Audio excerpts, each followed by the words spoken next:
Hello guys, welcome to my channel. आज की इस वीडियो में हम बनाने वाले हैं search filter using React JS. So आप लोग देख सकते हो हमारे पास यहाँ पर सर्च बार है। सो हम यहाँ पर बाय लेटर सर्च करने वाले हैं। सो जो भी हम यहाँ पर लिखेंगे यहाँ पर लेटर, उसके बेस पे ये हमें डेटा सर्च करके देगा, फिल्टर आउट करके देगा। तो लेट से अगर मैं यहाँ लिखता हूँ पी, तो आप लोग देख सकते हो जहाँ जहाँ पी है वो मेरे पास डेटा आ चुका है और हम ये लेटर से सर्च कर रहे हैं। तो देखिए मेरे पास पी से रिलेटेड जो जो डेटा है वो आ चुका है। अगर मैं आई लिख दूंगा तो देखिए मेरे पास यहाँ पर सिर्फ पिज़्ज़ा आ रहा है, ठीक है। अगर मैं ए लिख दूंगा तो पनीर आ रहा है। इस तरीके से आप बाय लेटर सर्च कर रहे हैं हम यहाँ पर। तो देखिए बी से हमारे पास बर्गर है, बिरयानी है। अगर हम यहाँ पर लिख दें बी यू तो हमारे पास बर्गर आ जाएगा इस तरीके से। और अगर मैं इसके आगे कुछ ऐसा लिख देता हूँ जो है ही नहीं, तो देखिए मेरे पास कोई डेटा नहीं आ रहा है, कुछ इस तरीके से।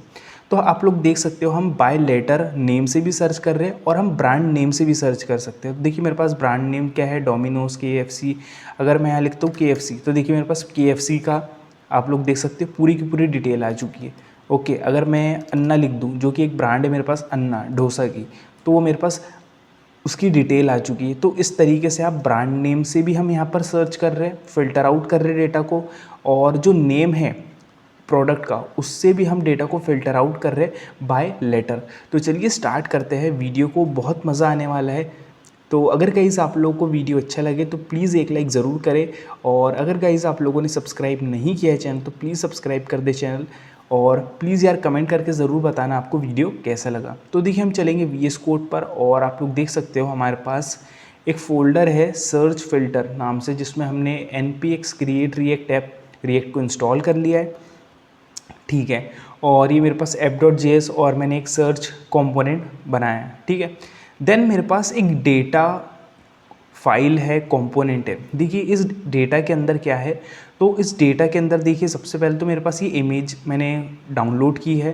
तो देखिए हमारे पास ये जो फोल्डर है, मैं आपको लेके चलता हूँ। ये देखिए हमारे पास फोल्डर है सर्च फिल्टर, उसके अंदर SRC के अंदर जो मेरे पास SRC फोल्डर होता है, उस SRC फोल्डर के अंदर कंपोनेंट फोल्डर है।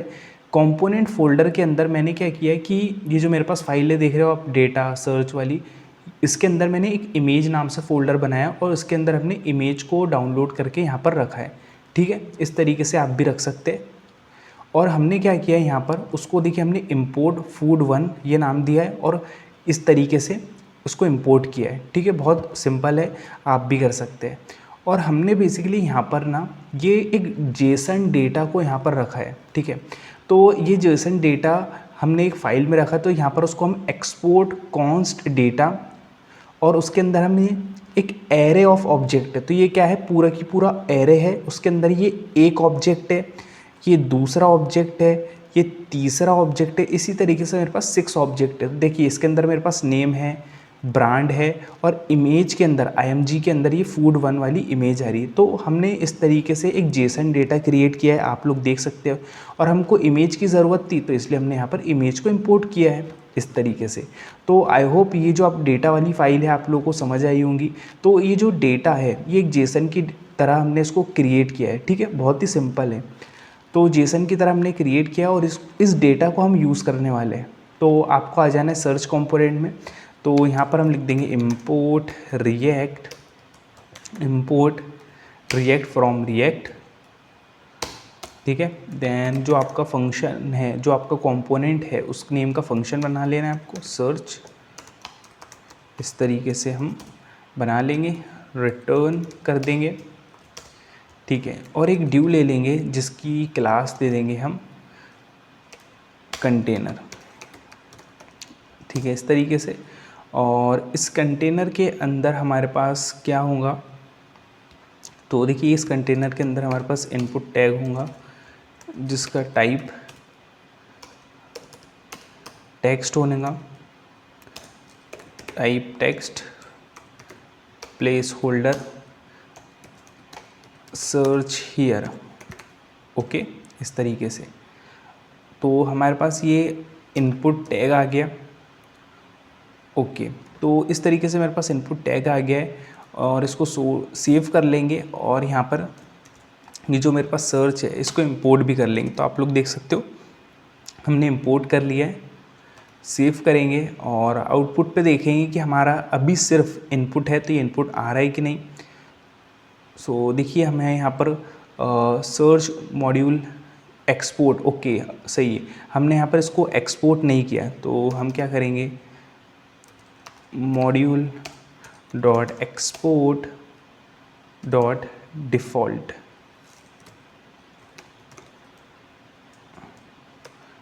या आप डायरेक्ट जो नेम है फाइल का वो भी लिख सकते हैं, या आप मॉड्यूल डॉट एक्सपोर्ट डिफ़ॉल्ट भी कर सकते हैं। यहाँ पर डॉट नहीं देना है, सिंपली आपको क्या करना है, यहाँ पर इस तरीके से एक्सपोर्ट डिफ़ॉल्ट, और जो भी आपकी फ़ाइल का नाम है, जैसे सर्च है तो ये इस तरीके से। अब जाएंगे हम आउटपुट पर और एक बार रिफ़्रेश कर लेंगे। सो आप लोग देख सकते हो हमें यहाँ पर इनपुट दिख रहा है, और आप लोग देख रहे होंगे कि हमें यहाँ पर बॉक्स शेडो दिख रही है और इसके बाहर एक बॉक्स दिख रहा है। तो देखिए हमने यार CSS अप्लाई कर रखी है, ये हमने CSS दी है कंटेनर को जिसकी विड्थ है, और ये हमने बॉक्स शेडो दी है, इसीलिए वो एक हमें उठा हुआ दिख रहा है। ओके, तो आप बिल्कुल टेंशन ना लें, क्योंकि आपको जो सोर्स कोड है उसका लिंक मैं डिस्क्रिप्शन में दे दूँगा, तो आपको पूरा कोड, सोर्स कोड मिलने वाला है। ठीक है, तो हमारे पास इनपुट टैग आ चुका है, और ये जो हमारे पास डेटा है इस डेटा को हम इंपोर्ट करेंगे यहाँ पर। ठीक है, तो इंपोर्ट कर लेंगे हम इस तरीके से, करली ब्रेसेस में देना है आपको, और देखिए डेटा इस तरीके से। तो ये इंपोर्ट हो चुका है डेटा, कहाँ से, जो डेटा मेरा कंपोनेंट है वहाँ से। सिंपल, अब हम क्या करेंगे, एक यूज़ स्टेट को बनाएंगे, कॉन्स्ट स्टोर सेट स्टोर। हम यहाँ पर एक यूज़ स्टेट बना रहे हैं, स्टोर सेट स्टोर, और यूज़ स्टेट, ये मेरे पास यूज़ स्टेट हुक आप लोग देख सकते हो इंपोर्ट हो चुका है, और इसके अंदर हम ये जो डेटा है मेरे पास, ओके, इसको पास कर देंगे। तो इस डेटा के अंदर मेरे पास ये पूरा की पूरा डेटा अवेलेबल है, आप लोग देख सकते हो ये पूरा डेटा अवेलेबल है। ठीक है, सो इसी डेटा को हमको क्या करना है, यूज़ करना है, और इस डेटा को हमें शो करना है। तो कैसे शो करेंगे, सिंपल है। तो यहाँ पर आपको क्या करना है, सबसे पहले जब भी आपको JSX के अंदर जावास्क्रिप्ट को यूज़ करना है तो करली ब्रेसेस का यूज़ करना होता है। ठीक है, देन ये जो स्टोर है, ओके, इस स्टोर पे आपको क्या लगा देना है, मैप मेथड लगा देंगे हम। Map method creates a new array, map method एक न्यू एरे क्रिएट करता है। ठीक है, तो और मैप मेथड आइटरेट करता है बेसिकली एरे की वैल्यू को। तो इसके अंदर बेसिकली हमारे पास एक कॉलबैक फंक्शन लेता है मैप मेथड, जिसके अंदर करंट वैल्यू, इंडेक्स और एरे, ये बहुत सारी चीज़ें होती है, बट हमें इंडेक्स और एरे की ज़रूरत नहीं, सिर्फ करंट वैल्यू की ज़रूरत है। तो इस तरीके से हम इसे दे रहे, और हम रिटर्न कर देंगे इस तरीके से रिटर्न, और एक ड्यू ले लेंगे। ठीक है, इस तरीके से हमने ड्यू ले लिया, और इसकी क्लास नेम दे देंगे ड्यू की, लेट्स से आइटम लिस्ट। ठीक है, और इसके अंदर मेरे पास क्या होगा, एक पी टैग होगा मेरे पास, इसको कॉपी करेंगे, पेस्ट करेंगे, और एक इमेज टैग होगा। ठीक है, तो इस पी टैग के अंदर देखिए हम करली ब्रेसेस का यूज़ करेंगे। जो करंट डॉट नेम है, करंट डॉट नेम मीन्स जो भी मेरे पास, हमारे पास ये जो डेटा आ रहा है, हमने क्या किया, स्टोर के अंदर इसको स्टोर कर लिया, जो हमारी स्टेट है उसके अंदर हमने इसको स्टोर कर दिया। पूरा की पूरा जो डेटा है वो स्टोर के अंदर आ चुका है, मतलब ये स्टेट के अंदर आ चुका है ये पूरा डेटा। ठीक है, जो हमारे पास ये 6 डेटा है। अब हमने क्या किया, उसके ऊपर मैप मेथड को अप्लाई कर दिया, उसकी मदद से हम क्या कर रहे हैं, हम उसको आइट्रेट कर रहे हैं, मतलब हम उसको अलग अलग अलग करके यूज़ कर पाएंगे। ठीक है, तो मैंने बोला करंट डॉट नेम, तो सबसे पहले मुझे करंट डॉट नेम में क्या मिलेगा, सबसे पहले मुझे इसका डेटा मिलेगा, फिर इसका, फिर इसका, इस तरीके से आइट्रेट करता है, मतलब हमें चीज़ों को एक एक 1 बाय 1 देता है। तो सबसे पहले हमारे पास आ जाएगा करंट डॉट नेम पिज़्ज़ा, फिर करंट डॉट नेम बर्गर, इस तरीके से। ठीक है, तो हम यहाँ ये चीज़ कर रहे हैं। तो करंट डॉट नेम मेरे पास क्या आ गया, जो पहले डेटा का नाम है वो आ गया। इसी तरीके से मेरे पास करंट डॉट ब्रांड, ठीक है, और यहाँ पर हम src जो टैग है वो दे देंगे, और इसके अंदर आपको करली ब्रेसेस यूज़ करना है, और करंट डॉट img, जो भी इमेज होगी वो इस इमेज टैग के अंदर आ जाएगी। ठीक है, और हम चलते हैं आउटपुट पर, और आप लोग देख सकते हो ये परफेक्टली पूरा की पूरा डेटा आ चुका है। और इतना ये अलाइन कैसे है, क्योंकि यार इसके ऊपर हमने पहले से CSS दे चुकी है। देखिए आइटम लिस्ट नाम है क्लास का, क्लास नेम का, और ये आइटम लिस्ट के ऊपर हमने display flags, justify content, space around, तो जो उसको स्पेस मिल रहा है बेसिकली मिडिल से, साइड से, वो स्पेस अराउंड की हेल्प से मिल रहा है। और ये पूरी की पूरी हमने CSS दी रखी है, जो कि बहुत ही ईजी है। आपको जो सोर्स कोड है उसका लिंक डिस्क्रिप्शन में मिल जाएगा। और अगर आप लोग को यार अच्छा लगे हमारा सोर्स कोड, पूरी जो प्रोसेस है, तो प्लीज़ आप गिटहब पर भी हमें फॉलो कर सकते हैं। तो देखिए हमारे पास पूरा की पूरा डेटा तो आ चुका है, ठीक है। आप एक और चीज़ यहाँ पर आप ऐड कर सकते हो, एक ड्यू ले लेंगे जिसकी हम क्लास नेम दे देंगे टाइप, ओके। और इसके अंदर मेरे पास होगा लेट्स से H3 टैग, जिसमें हम दे देंगे नेम, कॉपी पेस्ट। और इसके अंदर मेरे पास होगा ब्रांड, और यहाँ पर होंगी इमेजेस, ठीक है। तो देखिए मैंने यहाँ पर दे दी, देखिए मेरे पास ये भी आ चुका है परफेक्टली। सो ये भी, इसके ऊपर भी CSS अप्लाई हो रही है। मेरे पास एक टाइप क्लास है, देखिए मैं आपको शो करता हूँ, ये टाइप क्लासेस पर CSS अप्लाई हो रही है, ठीक है। तो ये हमारे पास चीज़ें आ चुकी है, जो पूरा डेटा है ये यहाँ से डेटा आ रहा है, उसको हम यहाँ पर यूज़ कर रहे हैं। बहुत ही सिंपल है, ठीक है। अब हम क्या चाहते हैं यार कि जब मैं इस इनपुट के अंदर कुछ सर्च करूँ, जैसे ही मैंने सर्च किया, लेट्स से एस इंटर किया, तो एस जो ये वर्ड है, मतलब बेसिकली जो लेटर एस है, जो जिस जिस वर्ड में ये अवेलेबल है वो हमें दिखना चाहिए, ठीक है। अगर मैंने पी सर्च किया तो पी कहाँ कहाँ है, तो पी पिज़्ज़ा के अंदर है, फिर पी पनीर के अंदर है, तो मुझे दोनों की दोनों डेटा दिखना चाहिए, ये हम ये चाहते हैं बाय लेटर, ठीक है। तो सबसे पहले तो हम यहाँ पर एक ऑन चेंज इवेंट लगा देंगे, ठीक है, जिसमें हम बोलेंगे गेट डेटा, ये हमारे पास फंक्शन होगा, ठीक है। कॉन्स्ट गेट डेटा फंक्शन को हम यहाँ पर डिफ़ाइन कर देंगे, और आपको यहाँ पर एक पास करना है। आप इवेंट भी लिख सकते हो या भी लिखोगे तो सेम ही है। तो लॉक करके भी मैं आपको बता दूंगा target.value। सो बेसिकली जो भी हम इनपुट के अंदर लिखेंगे, वो जो भी हम लिख रहे हैं, जैसे मैंने लिखा SA जो भी, तो target.value क्या करेगा कि जो भी वैल्यू आप लिख रहे हो उसको टारगेट करेगा, और वो आपको कंसोल में शो करेगा। और हमें कहाँ शो करना है, बेसिकली उसे तो हमें एक स्टेट में शो करना है। तो मैं एक स्टेट बना लूँगा, स्टेट का नाम होगा data, set data use state, जिसके अंदर अभी एम्प्टी है। देखिए ये जो डेटा है, ये डेटा कैपिटल का D है इसका, और ये स्मॉल का है, तो आप कंफ्यूज ना हो, ठीक है। तो हम क्या चाहते हैं कि यार मैंने जो भी लिखा है, लेट से मैंने लिखा है S इनपुट के अंदर, तो वो S सेट डेटा के अंदर स्टोर हो जाए, ठीक है। सेट डेटा जो मेरे पास है उसके अंदर चले जाए, तो हमें यहाँ लिखना पड़ेगा e.target.value। सो ये क्या करता है, जो ये इवेंट है ये टारगेट करता है वैल्यू को, जो भी आपने लिखी है उसको, वो वैल्यू को इसके अंदर स्टोर कर देगा, ठीक है। ये काम हमारे पास हो चुका है। तो सेव कर लेते हैं और देखेंगे इंस्पेक्ट करके कंसोल में कि हमें सही तरीके से मिल रहा है या नहीं। कंसोल पे चले जाएंगे तो देखिए हमारे पास की प्रॉप्स वार्निंग दे रहा है, इसको अभी हम निगलेक्ट करते हैं। तो लेट से मैंने यहाँ पर S लिखा, U लिखा, F लिखा, तो जो भी हम यहाँ पर डेटा लिख रहे हैं वो हमें प्रॉपरली मिल रहा है, ठीक है। ये हमारा यहाँ पर जो काम है वो हो चुका है। अब हम क्या चाहते हैं यार कि जो भी मैंने डेटा लिखा है वो तो मुझे मिल रहा है, बट मैंने अगर S लिखा है तो S से रिलेटेड जो डेटा है वो मुझे फ़िल्टर होके मिले, ओके, वो हम फ़िल्टर कर सके, फ़िल्टर होके मुझे डेटा मिले। तो वो हम कैसे कर सकते हैं, तो देखिए इसके लिए आपको क्या करना है, हमारे पास ये जो डेटा है, ये जिसके अंदर पूरा की पूरा डेटा स्टोर है, इसके अंदर स्टोर के अंदर इसके ऊपर आपको एक फ़िल्टर मेथड अप्लाई करना पड़ेगी, स्टोर डॉट फिल्टर।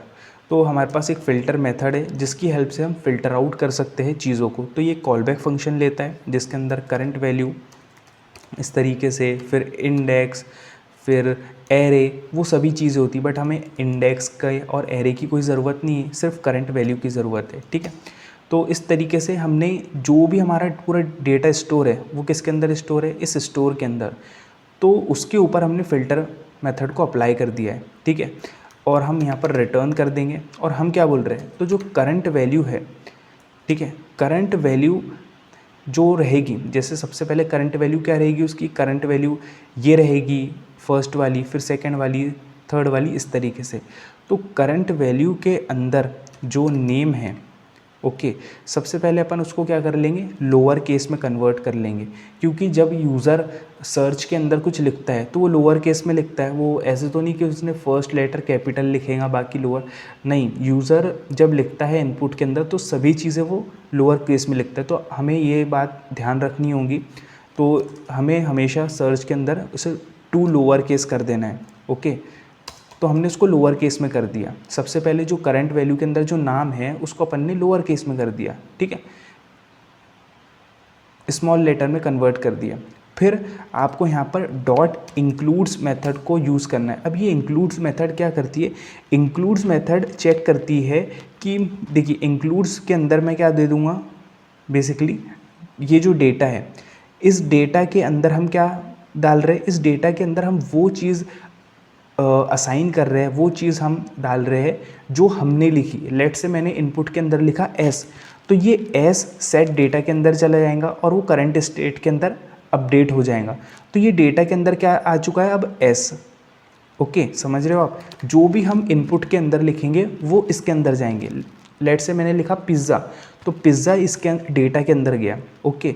तो अब होगा क्या यहाँ पर कि हमारे पास जो करंट वैल्यू है उसका जो नेम है उसको अपन ने लोअर केस में कन्वर्ट कर दिया, और वो जो करंट वैल्यू का जो नेम है उसके अंदर हम ये जो इंक्लूड्स मेथड है ये सर्च करेगा कि ये जो डेटा है, लेट से पिज़्ज़ा, क्या ये पिज़्ज़ा उसके अंदर इंक्लूड है, या फिर आपने सिर्फ पी लिखा, ओके, क्योंकि हम यहाँ पर लेटर को सर्च कर रहे हैं, वर्ड को नहीं। लेट से आपने सिर्फ पी लिखा, तो वो देखेंगे क्या पी उसके अंदर इंक्लूड है, मतलब वो जाएगा यहाँ पर और देखेगा इस नेम के अंदर क्या पी इंक्लूड है, तो वो देखेंगे हाँ पी इंक्लूड है, तो वो हमें डेटा पूरा की पूरा डेटा शो कर देगा, उसका नाम, उसका ब्रांड, उसकी इमेज, समझ रहे हो, इस तरीके से काम होने वाला है। और क्योंकि ये पहला लेटर कैपिटल है इसीलिए हमने इसको पहले ही लोअर केस में कन्वर्ट कर लिया। अगर कोई लिखता है लेट से बी, अगर मान लीजिए किसने बी लिखा, तो जो इंक्लूड मेथड है वो चेक करेगा कि जो करंट जो हमारी वैल्यू है उसके नाम में कहीं पर बी है अवेलेबल, इंक्लूड है क्या। तो बी देखिए, बी यहाँ पर आ रहा है एक, फिर बी एक बिरयानी में आ रहा है, तो वो हमें दो डेटा दे देगा। तो इस तरीके से हमारा काम होने वाला है। आई होप आप लोगों को ये समझ आ रही होंगी चीज़। और ये जो हमारे पास ये पूरा की पूरा हमारे पास ये फ़िल्टर आउट कर रहे हैं, हम इसको एक वेरिएबल के अंदर स्टोर कर लेंगे। लेट फिल्टर आउट एक वेरिएबल बना लेंगे, ठीक है। तो अपन ने क्या किया, इसको एक वेरिएबल में स्टोर कर दिया फ़िल्टर आउट।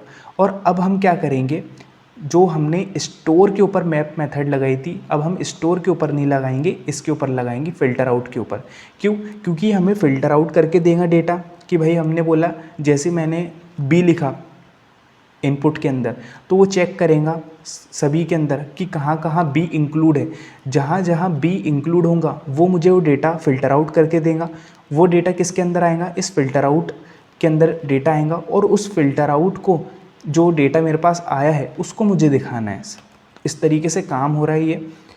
तो एक बार इसको रिफ़्रेश कर लेंगे। सो देखिए, जैसे ही मैं बी लिखूँगा यहाँ पर, तो आप लोग देख सकते हो क्या हुआ, जैसे ही मैंने बी लिखा तो इंक्लूड्स मेथड ने चेक किया क्या बी इंक्लूड है उस डेटा के अंदर। तो देखिए उसने देखा कि बी कहाँ कहाँ इंक्लूड है।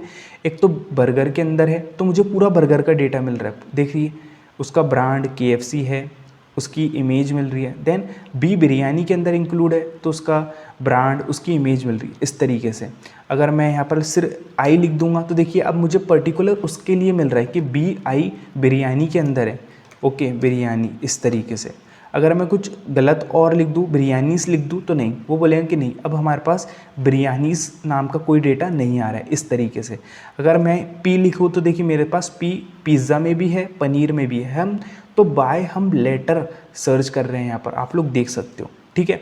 तो कुछ इस तरीके से हम यहाँ सर्च कर रहे हैं। अगर मैं डी लिखूँ तो मेरे पास डोसा आ रहा है, ठीक है, ठीक है। अगर गलत स्पेलिंग लिखूँगा तो देखिए मेरे पास कुछ भी नहीं आ रहा है, कुछ इस तरीके से।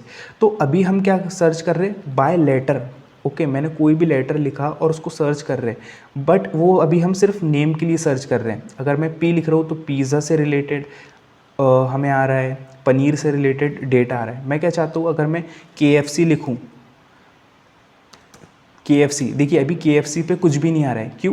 क्योंकि हमने ब्रांड के ऊपर अभी हमने फ़िल्टर आउट नहीं लगाया। हम क्या चाहते हैं कि ब्रांड अगर कोई लिखे KFC तो उसको KFC का डेटा मिले, हम ये चाहते हैं। तो हमें ब्रांड के ऊपर भी फ़िल्टर आउट लगाना है कि अगर कोई ब्रांड के नेम से सर्च करना चाहे तो उसको फ़िल्टर होके मिले डेटा। तो बहुत ही सिंपल है, आपको क्या करना है, इसको कॉपी करना है, ओके, और आपको और ऑपरेटर का यूज़ करना है इस तरीके से, और ऑपरेटर। अब ये और ऑपरेटर क्या होता है, और ऑपरेटर का मतलब ये होता है अगर यहाँ से उसको डेटा मिलता है तो ठीक है, अगर उसको दोनों में से किसी एक में डेटा मिला तो भी वो दिखा देगा, ठीक है। इस तरीके से और ऑपरेटर का मतलब ये होता है अगर दोनों में से उसको कोई एक में डेटा मिल गया तो वो रिटर्न कर देगा, ठीक है। तो देखिए यहाँ पर हम किस तरीके से ब्रांड नेम के ऊपर भी फ़िल्टर आउट लगा सकते हैं। तो करंट वैल्यू डॉट नेम की जगह अभी हम करंट वैल्यू जो भी मेरे पास आ रही है, तो जो फ़िल्टर आउट मेथड है उसके अंदर मेरे पास करंट वैल्यू ये जो है ये आइट्रेट करके दे रहा है हमें। करंट वैल्यू हमें क्या मिल रही है, पहले हमें जैसे सबसे पहले हमें ये मिलेंगी करंट वैल्यू एक, फिर दूसरी, फिर तीसरी, इस तरीके से, ठीक है। तो हम क्या बोल रहे थे कि जो करंट वैल्यू के अंदर नेम है उसके अंदर हम ढूंढ रहे थे कि यार उसके अंदर P अवेलेबल है क्या, B इंक्लूड है क्या, ये चेक कर रहे थे इंक्लूड मेथड की हेल्प से। अब हमें किसके अंदर चेक करना है, ब्रांड के अंदर। तो सिंपली आपको क्या लिखना है, करंट वैल्यू डॉट ब्रांड।